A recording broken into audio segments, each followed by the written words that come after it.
Thank you for tuning into our broadcast. Today we're going to talk about the LA riots of 1992. In order to fully understand these riots, you have to understand the court case of BAC v. Regents of the UC Berkeley. In order to do that, we brought in an expert on the case. Here is our expert, Noah. Thank you for having me. BAC versus Regents of the University of California was a very important case for African American civil rights. Alan BAC was 35 years old, and he was a white male who attended medical school at the University of California. Affirmative actions called for a quota of the certain minority. BAC wasn't allowed in because there was no sports spots available to white people. He was denied admission twice, even though he had higher test scores and higher GPA than any minority that went to the University of California. Within the past 2 years, BAC was denied admission due to his race. BAC went to the California courts and then the Supreme Court in 1978. He said the University of California violated the 14th Amendment's Equal Protection Clause and the Civil Rights Act of 1964. The Supreme Court said BAC would be allowed into the University of California. They declared that race is a valid factor in admitting someone into a university.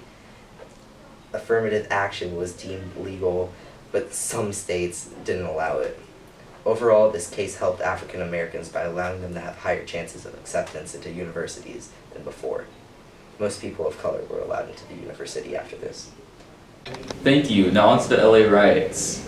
On March 3rd, 1991, Rodney King was brutally beaten by police officers after being caught for drinking and driving. 2 officers beat Rodney King with their batons, hitting him 56 times, kicking him several times, causing a broken leg, a fractured cheekbone, and several broken bones at the base of King's skull.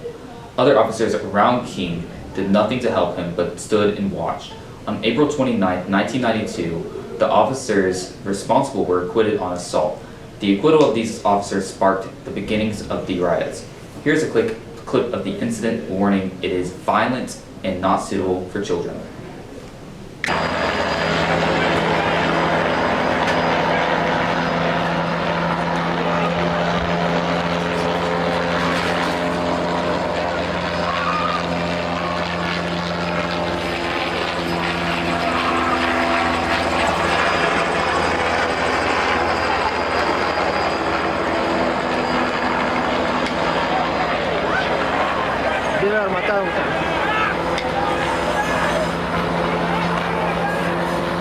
George Holliday was the one to record the brutal beating with his camera while on his apartment terrace.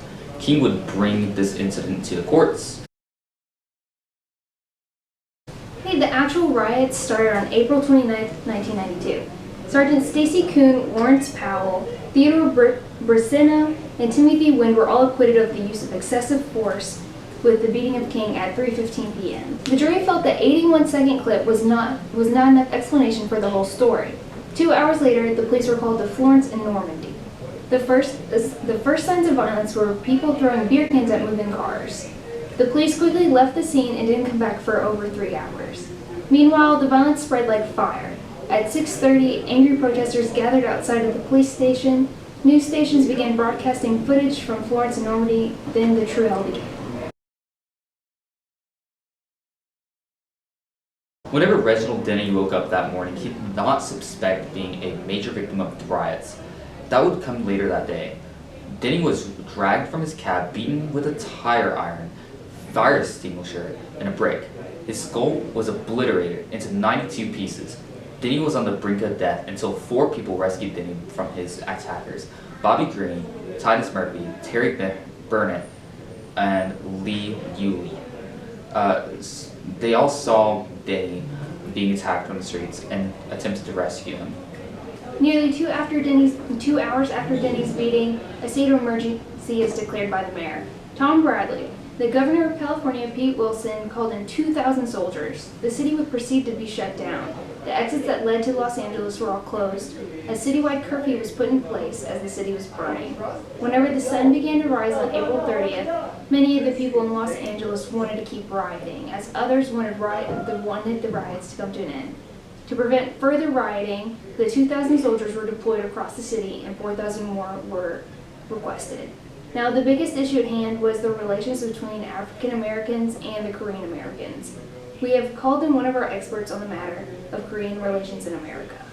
The Los Angeles riots were a troubling time for Korean Americans. A large portion of Korean immigrants in Los Angeles owned gas stations or small shops in LA. These business owners were often fearful of theft in their shops and adopted racist attitudes towards African Americans. It caused a lot of tension between the two communities. The riots were a chance for the African Americans to release their anger on the Korean Americans, and they often feuded with. Korean business owners armed themselves. For most, it was their first time using a gun. 6 relentless days of protesting what they could. The violence was so intense that a Korean youth task force was created to help Korean shop owners protect their businesses. Throughout the riots, the police didn't do much. Korean Americans were packed into cars, guns hanging out of the windows, and the police would see. One person said that the police saluted them and drove off. It was a war zone. Even though there was constant violence and fighting, on May 2nd, around 30,000 people, majority Koreans, attended a peace march. Korean Americans, African Americans, and Latinos all gathered together to show that everyone could stop the violence and looting to get along. The people came together to help clean Koreatown. Jesse Jackson even went to Koreatown to spark a closer relationship between the African American community and the Korean community. The Los Angeles riots were an opportunity for African Americans to make their voice heard. Okay, the Los Angeles riots were 6 days fueled by nothing but anger and violence. The riots were just what was needed to make African Americans' voices heard in America. The 4 police officers were retried and 2 of them were convicted. Stacy C. Kuhn, Lawrence M. Powell were both sentenced while Theodore Braceno and Timothy Wynn were acquitted again.